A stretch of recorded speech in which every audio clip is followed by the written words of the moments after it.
2 years ago today is the day that I had a drooping face, slurred speech, and thankfully was in the right place. I was working in an ambulance station at the time, so there was clinical staff on site, and I was rushed off to hospital where they told me that at the time I wasn't having a stroke. However, the CT scan did show that I had had a stroke. That was the first time I'd had any symptoms, and it also kind of raised the question of where the symptoms that I'd been having that didn't quite tie in with my other diagnoses were coming from. Our health consultant then said that that was it. My body was telling me that working was not a good thing for me. It was making me very unwell, and I was finished from work. It also kind of gave way to the fact that I was going to do other things that I could do. And one of the things that had been suggested by some of my students in the past was me starting a YouTube channel. Now, first of all, I'm going to say a big thank you to all the staff that looked after me then. The team that I work with were brilliant. I love you all still. I miss you all. A huge thank you to the staff at Sunderland Hospital, the paramedics that checked me over and took me to hospital, the staff at work who checked in with me, and yeah, that was another chapter, line drawn under.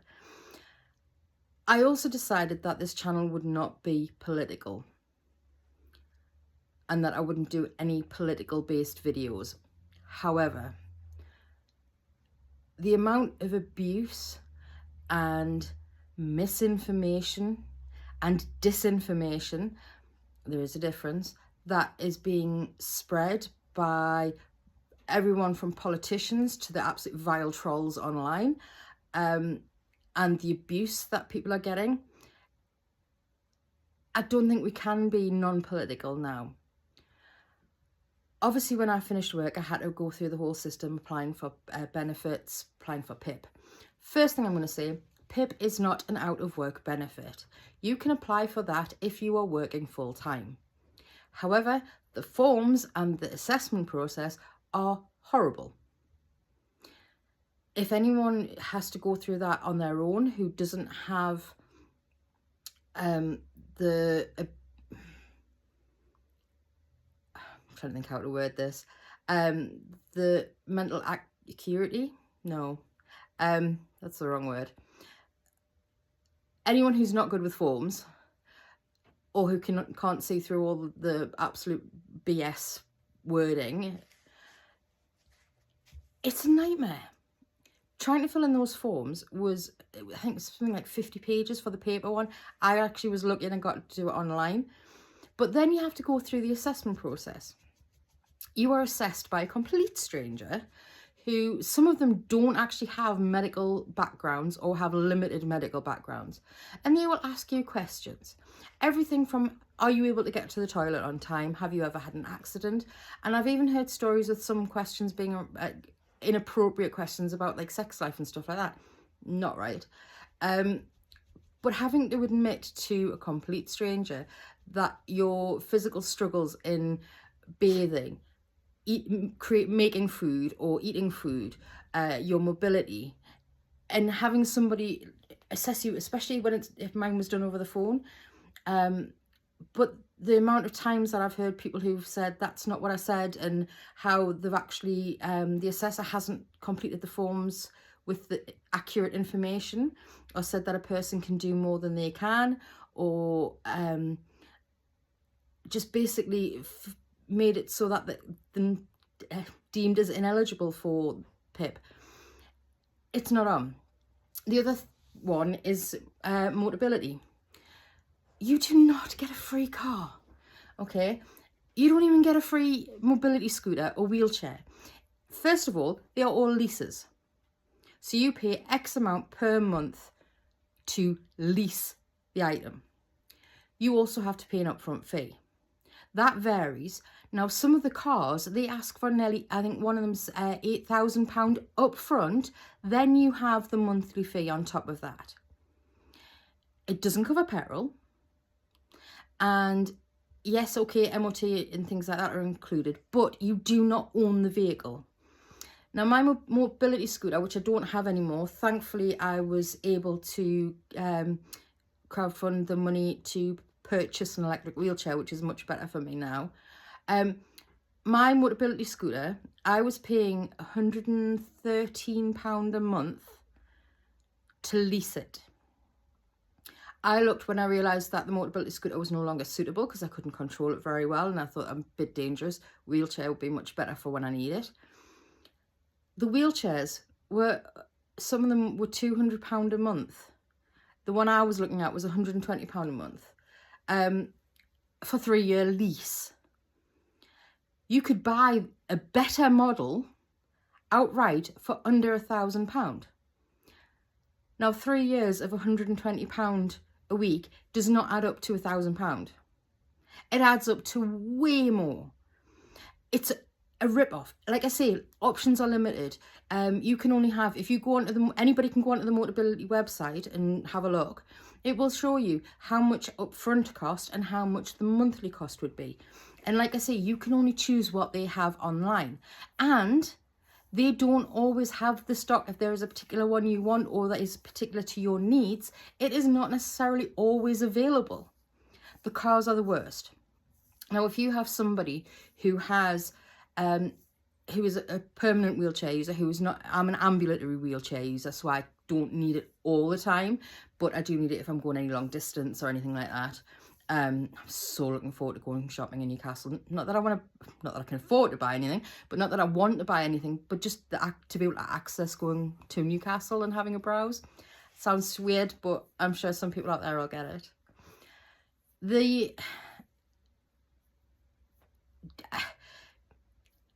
Go and have a look. Go and look at the costs. Go and work out the maths in your head. Have a look online at shops that sell these things and think, hold on a minute, that is a rip-off. That is money that comes out of my benefits, or did come out of my benefits. It's not free. People are getting the rhetoric from social media. They are getting rhetoric from people who are being interviewed on TV who don't actually know how the system works.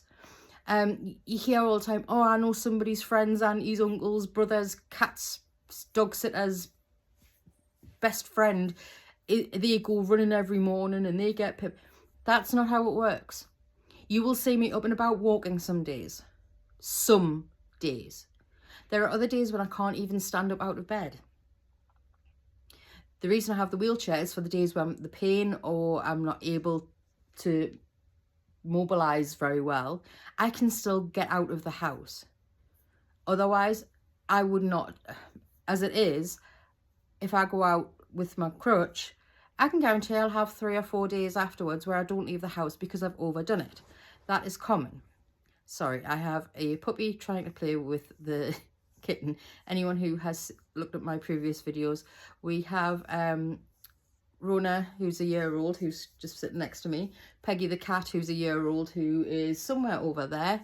And we also have a 9-week-old kitten called Hamish. A little bit chaos. But anyway, I digress.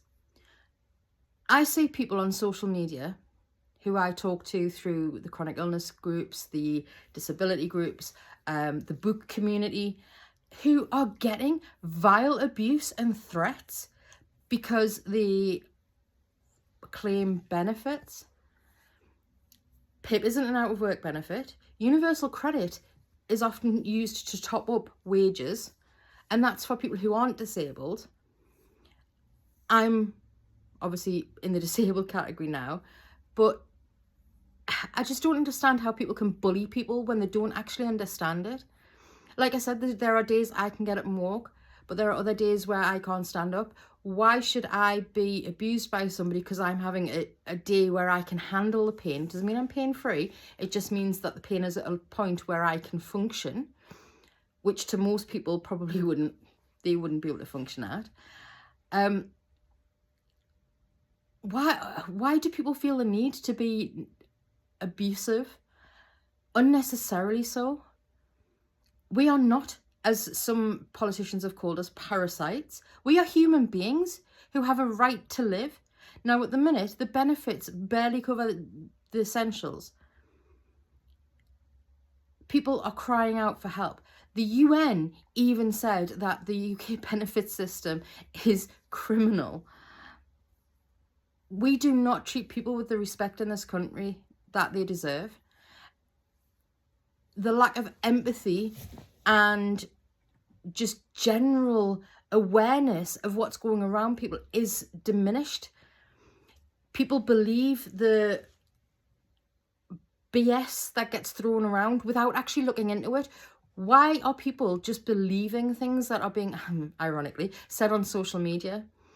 Does nobody get taught to check your sources? I taught science, and one of the things I used to say to my students was, check your sources. Who wrote it? Why was it written? When was it written? Who was it written for? How was it done? Is it just somebody's opinion, or is it bound with actual evidence, facts? One fact for you, DWP's own figures that were published show that fraud for PIP is 0.01 or 0.12%? Less than 1% fraud. Yet that we're the ones that are getting attacked by politicians. Now, another little point. I listen to parliamentary debates, I listen to the Prime Minister's Question Time, I read various sources, I listen for information, I take people's opinions on board to a point, unless they start to become vile, then no, you get blocked. Why is the government, and it's not just this government, it's been previous governments before, why do they spend so much time blaming... Sorry, Rona's just seen a delivery man. Sorry. Now, why do they spend so much time placing blame on each other, other people, previous governments, instead of actually sorting out what's going on? Sorry. Where is the... Rona, are you having a rant too now? Yes. Why do we need to point fingers? Okay, we know there is a problem. We know there are lots of problems in the UK. There are problems with the NHS. There are problems with education. There are problems in society. Rona.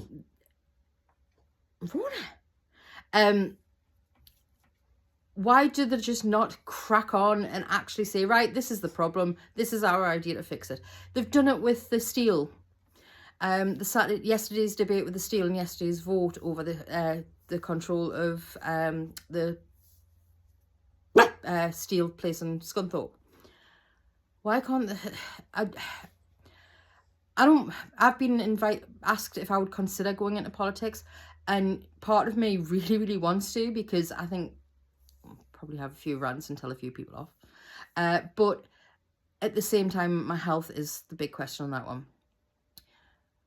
But why is there so much behaviour in not just the government, but in local councils as well, of finger pointing and, you said this and you said that, or, well, you've caused this problem. It's like, doesn't matter who caused it. It needs fixing.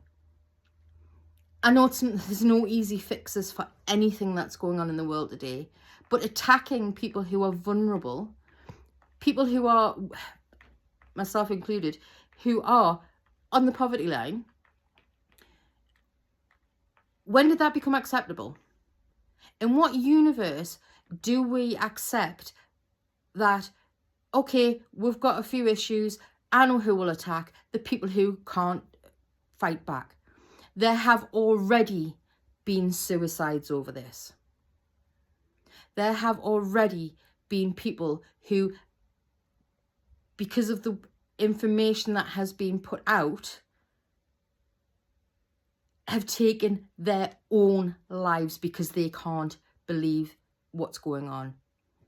Now, yes, the actual green paper is in the consultation phase, and I know it hasn't gone through yet. But We need people to actually speak up against this. We need people to step up and help us. We can't all attend protests and things. We have limited ability to do physical actions on this. Email your MP, ask them their stance. If there's a local protest, if you can go, please do. But overall, be nice, be kind. Everybody's human. Everybody will eventually at some point need some help, whether that be physical, financially, emotionally. And at the minute, there are too many people just causing more pain and suffering. If you think that you can't become disabled, think again. All it takes is one car accident. Where my stroke came from, haven't got a clue. At one point, I used to do dance training. I used to go to the gym. I used to love swimming. I used to love hiking. I had a Cocker Spaniel. I used to walk for miles with him when he would walk. But I was really active and I did all the right things.